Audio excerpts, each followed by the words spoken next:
Hey, Dom. Hey Jenna, Hey, how's it been? I forgot my it's been glasses. it's been good. It's been a whole I can see you whole now. oh, I don't know if it's a good thing. It's always a good thing to see you. As I But you try were to saying adjust it's my been a whole week since week? we've been in touch. So Well, that's how the show goes we've when you got have a weekly show. no, but I mean like it's we over finally we were done with the presidential Oh, debate. right. I knew that was going to be a shit show. Yeah, that was traumatizing. All right, well, on that note, let's start the show. Hi, I'm Jenna, And I'm Dom, and we're both award winning journalists. who've recently been laid off. Our industry is experiencing a seismic shift, and it's shed a lot of really good journalists. So, where does that leave us? Well, we're definitely laid off. And we're looking for new jobs, looking for what's left of the industry, and what to do next. And we're looking at all of it. So if you're a fellow laid off journalist, a working journalist, or someone who admires the craft, we're looking to build community. Develop new skills, and try to figure out what just happened. Welcome to Laid Off and Looking.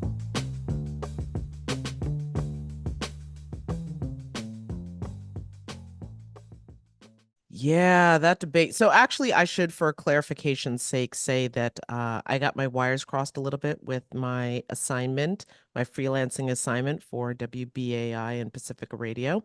And I, in fact, was not covering the debate. I was covering what took place in DC on Saturday. And that was I believe it was called the Moral March. It was part of the Poor People's Campaign. And basically, it was advocating for all of the needs of working class and lower income people, which is a laundry list. But I thought it was very interesting how, while nobody directly referenced the debate, because that was bad, there was a Bad. lot of referencing of how they are the swing vote. And, they can swing an election with their votes. And while I don't doubt the truth in that, I do find it interesting that low income people somehow there seems to be like a split depending on either where you are in the country or frankly just along racial lines because we've Hmm. seen polling has showed us that low income white people seem to be voting one way and low income people of color seem to be voting a different way. And all of that is considering even if people decide to go to the polls, because there's Hmm. also a considerable amount of malaise going into this election, and that debate did not help anything. The debates did not help. It was bad. I didn't know. I think when we left last week, I was like, I knew it was going to be some kind of a shit show. I tried watching it. I did not last very long.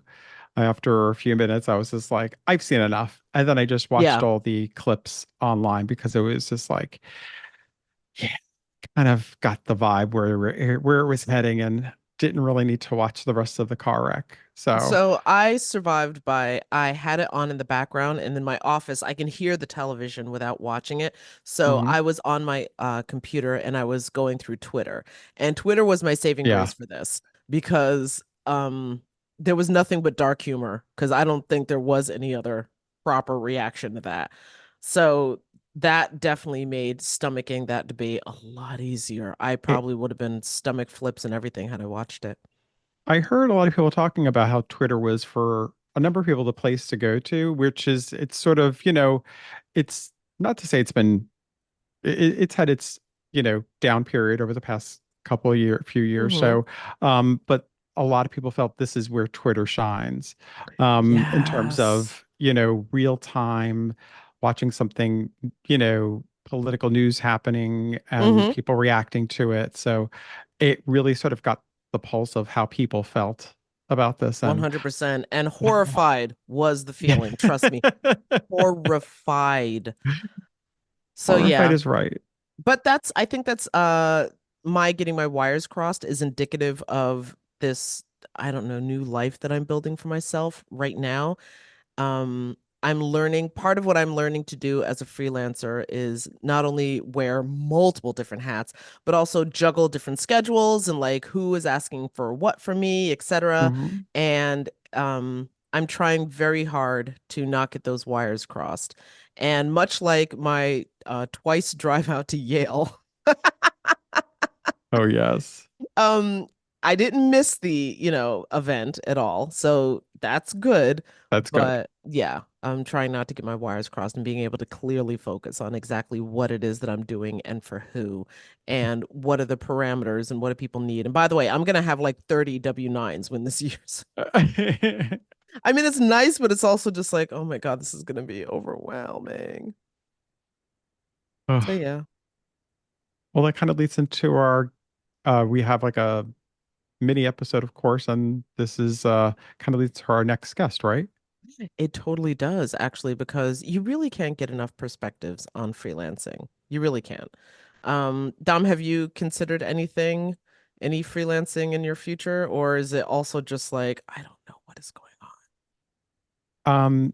I mean, I've been looking more so for something full time. I mean, I guess I'm open for something freelancing wise, but it's just different for producing and what I've been doing. So it's a little bit different than that. So yeah, I've been looking for something full time or trying to think of some other stuff.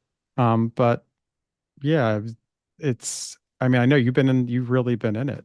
Yeah, yeah, and I'm still not, I'm still, um, I would say doggy paddling. Like I'm not like Hmm. a strong swimmer, but we have an interview with a strong swimmer, someone who we spoke to about their freelancing experience. So, um, let's go to that. All right, and joining us this week on the pod, we have Sonia Weiser. Sonia is a journalist and a newsletter creator, and frankly, I am impressed with wearing both hats at the same time. But Sonia, welcome to the pod. Thanks so much for having me.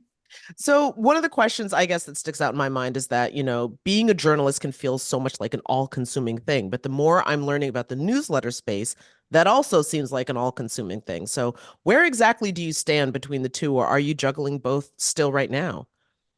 So I actually just sold the newsletter. This was a long time coming, because I found that while I had created it to be a resource to other journalists, I'd also created it as a way to get my name out there as a journalist who was available for assignments. And ultimately, I found that very quickly, people just associated me with creating a resource, being able to share job opportunities, not being someone who can write. And so my plan basically backfired completely. And because of that, after building up this audience and really making a name for myself as a newsletter creator and a resource, I decided that it was time for me to pursue my original goal of being a writer. I haven't produced anything with much frequency within the past few years. And it was one of those situations where you're applying for something and they're like, give us 10 clips from the past year. And you're like, wow, everything I thought I did this year was from 2020. I guess I'm not a journalist anymore. Um, so in realizing how much time the newsletter actually took up of my life and how much energy, even more so, I really realized that the only way I'm going to have the career I want is to kind of let this thing go. So now I'm working on how I can still be a consultant on this thing that I created and make sure that it maintains the quality and the ethos that I've created while also becoming more of myself and getting my life back. Sonia, what's the origin story of your newsletter? Like, how did it come about? What led you to it? So I usually say it's a product of OCD. Um, I It was right around the Me Too movement starting. Hmm. All the news about Harvey Weinstein came out. My initial reaction was like, Jesus Christ, I am doing nothing. Because I look at what all these journalists were doing and like the copious amounts of work they were doing to produce these stories and get the word out and make real cultural change. And immediately I was like, I'm not this caliber of journalist. What I am very good at is finding opportunities for other people. If I can't do this like real impactful work on that side, here's something else I can do. Um, And it was also just something I was doing naturally, always trying to look for opportunities, always trying to be the person who gets in touch with the employer at the right time to be like, hey, I'm available, pick me, love me, all of that. And so originally I was just doing it for free. I was just posting stuff on Twitter, just retweeting constantly. And once that news hit, I realized like I am capable of making this into a real resource that is truly helping others. I can disseminate all this information on a platform that isn't contingent upon someone using Twitter or knowing how to use Twitter or having time for Twitter. So that's really how it started. And it was a free resource for a few months. Because I was like, if I make a free resource, everyone will love me. Like my ego will be boosted as much as it possibly could. And then after a few months, I realized like I was looking for work so I could sustain a free resource rather than just saying like, hey, can you throw me $1 every month? And then I can spend more time on this. So it started as $1 a month. And then I like worked up the courage to charge $3 a month. Now I charge $5 a month. And it's still donation based. So it's pay what you can, sliding scale. But yeah, the motivation has always been, how can I use the skills I have to create something that can actually be helpful and be a product that I would use as a journalist. One of the things I'm wondering, and first and foremost, for anybody who's listening to this and is just like, wait, what newsletter? Oh yeah. What exactly is the newsletter, just so we can add it into the show notes for people? Yeah. So it's opportunities of the week. It's a roundup of all of these opportunities for freelance writers that are posted on Twitter, because unlike traditional jobs, these aren't things that are posted on job boards. They're not easy to find. It's really a matter of seeing a thing at the right time, being the right person, like the right number of person in line who gets in touch. So if you're someone who has a full-time job and wants to be a freelance writer, or who is a caretaker, or who just like doesn't have the time and the means to waste a lot of it on Twitter waiting for something to come up, then you're basically screwed. Like you're not going to find these opportunities anywhere else, which is unfair because, I mean, there are so many barriers to being a freelance writer and to making a career as a freelance writer to begin with. Why should there be this initial obstacle just to like get a job? So that was the overall point of the newsletter, just to kind of democratize the system a little bit more. Yes, I feel like sometimes so many things like that can be so easily gatekept that so many people are like, but I had no idea. But the other question that I also wanted to ask you, that I think a lot of us journalists, especially those of us who are unemployed, are grappling with right now is, how do I, step away and maybe do something else, engage in some other kind of, either do a different job or engage in some different kind of content creation, and still feel as though I am a journalist, like I am still engaging with this discipline. Yeah. I mean, so there's this quote that I love that it's on my wall. So I'm going to walk towards it. Oh, we're taking a It's trip. about living in New York City, but I think it really heavily applies to being a journalist. It says, to live in this city for any extended period of time required masochism, moral flexibility, skin like an alligator's, and mad Jack-in-the-Box resilience. It's from the book Night Film.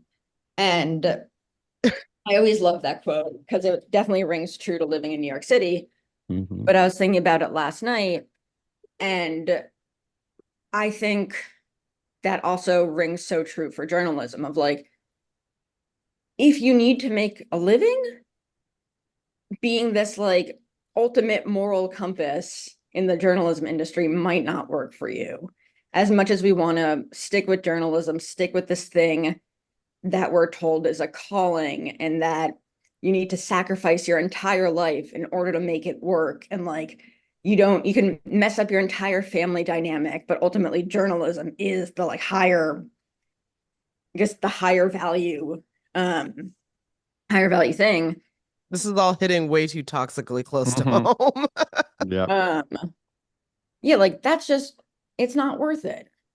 And even if you sell out for a year or 2 years or 3 years, journalism or will hopefully always be there. It's very unclear right now if journalism will still be there in 3 years. But I mean, we live in a capitalist society. We do have responsibilities. Pretending that like working as a staffer for a paper that doesn't pay you much is the only real way to be a journalist is just unreasonable. And yeah, I think it's just unfair that that's the message we've been preached, that if you leave journalism, you're no longer a journalist. You no longer have the potential to go back to journalism. You've officially sold out. You've like crossed to the other side. And now your name is going to be, smeared with mud forever and ever. And which is just incredibly unfortunate because there are so many paths you can take as a writer that may value you even more than as a journalist. Which is something I'm trying to figure out now also of like, how do I transition to copywriting or how do I transition to marketing? Because it is an inherently evil space to be in.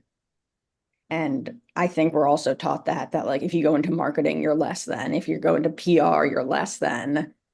Like I've heard people refer to PR folks as like, oh, they're just like dumb girls. It's like, no, these are people with actual skill sets. Yeah. They just Mhm. take their skills in other directions that aren't journalism. I do wonder if sometimes journalists can dismiss PR people simply because, your inbox gets filled with, pitches that sometimes are just like, wait, what? But anyway, I I don't also kind quite of get just that love dismissive. pitches. I think they're really fun to read, but I'm very much in the minority on that one. Uh, like I truly don't mind. I'm like, yeah, let's find out about these like mushroom based potato chips. Actually, I got a bunch of them because I knew my boyfriend would love them and he was obsessed with them. So like Oh, well, see, then there you press go. release did its job. I didn't write about it, but they have a fan. So But so you actually you went from, you started your own business, and I think what a lot of journalists do, the space we're in right now, just like Jenna and I too, trying to figure out creating one's own business and being, and sometimes you have the skills of being a good writer, a good journalist, but you don't have the business sense. Did you have that business sense when you started your newsletter, when you started you mean like, do you have that, or is that something you developed, or is it something like, how do you kind of, and also what is your advice for people who are thinking of starting something on their own? I mean, I think it was a bit of both. I've definitely gotten better with all of that over time, but I think I do have a natural kind of business savvy, even if I never labeled it as such at the beginning. Hmm. Mhm.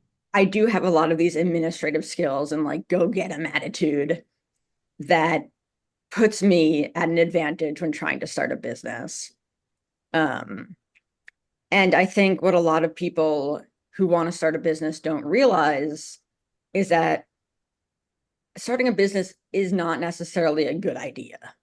Like, it sounds like a fun idea, but if you aren't someone who has the like self-motivation, or in my case, just like a big ass ego who wants to be validated, um, or someone who like is good at administrative work or is good at just being like just pursuing things to the end of the earth, then it's okay that it's not for you. Hmm. It's also okay to try something, realize it's not for you, and just be like, hey guys, sorry, I like thought this would work and it doesn't work.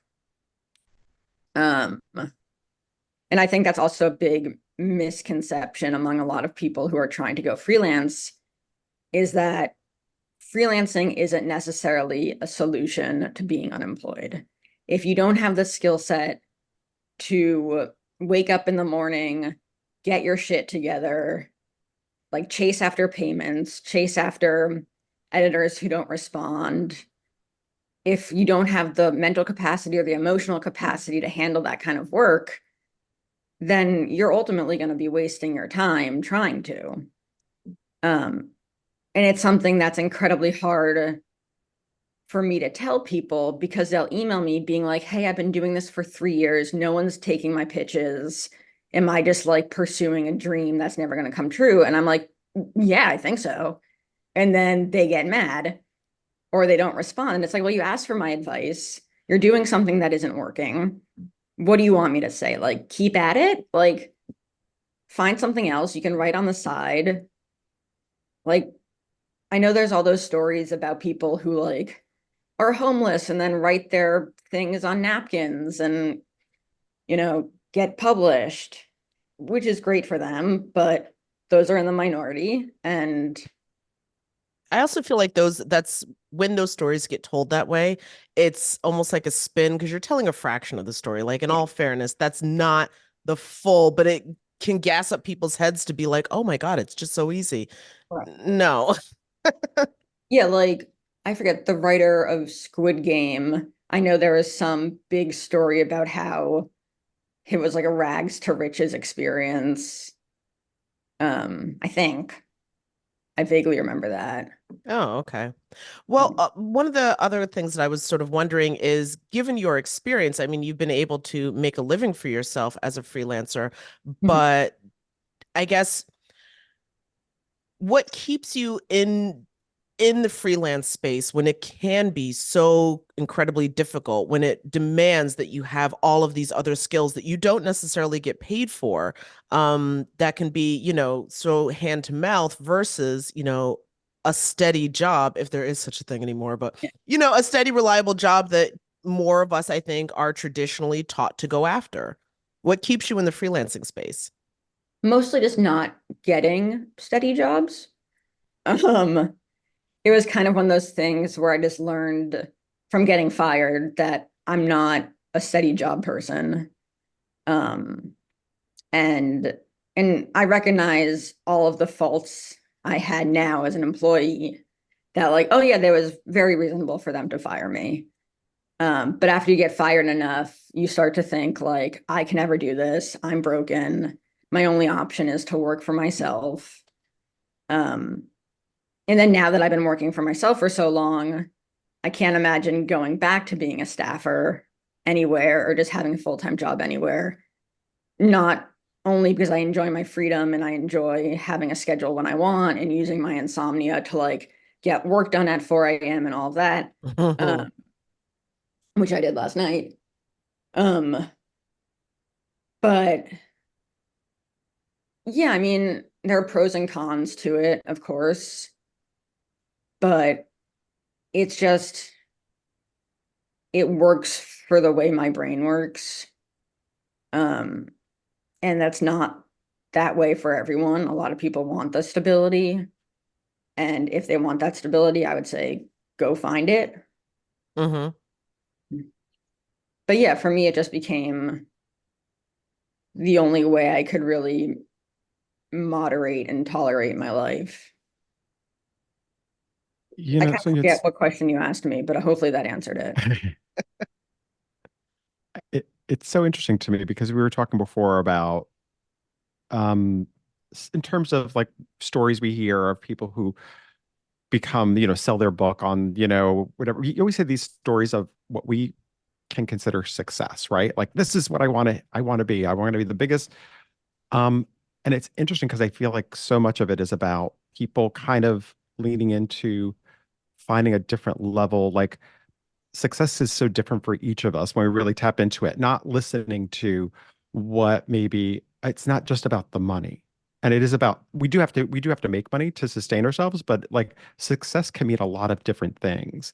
Um, were you always that way? Is that something that you along the way, is it something that you started saying to yourself, okay, listen, I'm going to do my own thing, and this is what I see as successful. And with that, I guess also what's your advice for people to honestly look like all of us look at ourselves sometimes, whether we've been fired or laid off, it's tough finding work, but how can we find success in that?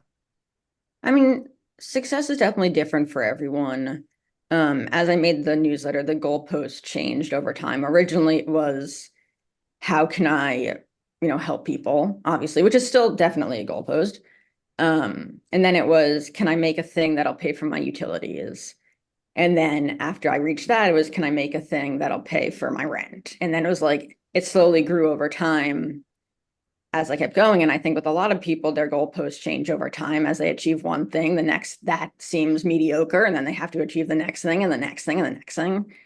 And I don't know if that's just what we've been taught to do, or if that's just how our school system has kind of like programmed us. I know that was very much how my high school like operated. It was like, you are not good enough until you are the best. Um, and we always know that like the people who are the best get rewarded the most. So of course you're like all trying to achieve that. But if you find happiness not at the like being the absolute best, but just getting by, or just like making a life you enjoy leading, I mean, that's your success. Like, you don't have to go past that if that doesn't interest you. Something I talk about a lot with friends is like, do we want our jobs to be the thing we care about, or do we want our jobs to be the thing that makes us money so we can have a life we enjoy? And just trying Ooh. to find that balance and realizing that like maybe you hate your job, but it gives you time and money to volunteer, to go to cultural events that you're excited about, to travel. Like, what are your actual priorities? And if you're meeting those priorities, then that's success. So true. That's actually a great way to look at it. Sonia, before we let you go, we have a question that we always ask all of our guests, given that, we're a podcast about journalism. How did you land at this job? How did you get here? What was it in you that was just like, yeah, I want to do that for a living? I mean, like a lot of people, it was like the one person who championed us from a very young age. Like, one teacher was like, "You're a great writer." And I was like, okay, I like being great at things.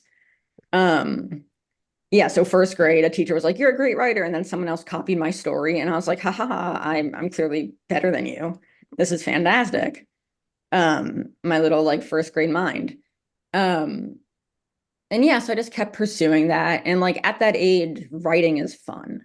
You have no idea that writing can be anything but fun. And then I kept doing that as I got older, all this creative writing. And I was like, this is so like, just this is such a form of joy for me to be writing whatever I want. And then once you realize that's a job, you're like, oh, okay, I should pursue that because it's a thing that I love. And then ultimately that kind of ruins it. But then you're stuck with all this writing experience and nowhere to go but into writing. So I studied journalism and creative writing at school. Again, got a lot of positive feedback. So I was like, all right, I'm in this. And then I had a full-time staffer position at a website that may or may not still exist. Never really enjoyed it. Wasn't very good at it. Got fired. And that was my first and only full-time writing gig. And then I had a few other full-time jobs, or no, just one other full-time job after that. And then in 2016, I was fired from that / quit. It was a complicating situation. And then, yeah, no, then I was just like, all right, well, I guess I'm freelancing now because clearly I can't do this full-time job thing. So here we are. Well, here we are. Well, I think that here we are, wherever that is where Yeah. a lot of us are attempting to figure out what's going to work for us. Yeah. Sonia, I want to thank you so much for taking time to stop and talk with us and share your freelancing journey and your newsletter writing experience. Yeah, of course. Because yeah, there's a lot to be figured out. But thank you so much. Thank you. Laid Off and Looking is an independent podcast conceived of and created by Jenna Flanagan and Dominic Kemia. Music provided by Jay Cowett, research by Lori Ruthenbucker. Reach out to us anytime at laidofandlookingpod@gmail.com. New episodes drop every Friday at noon.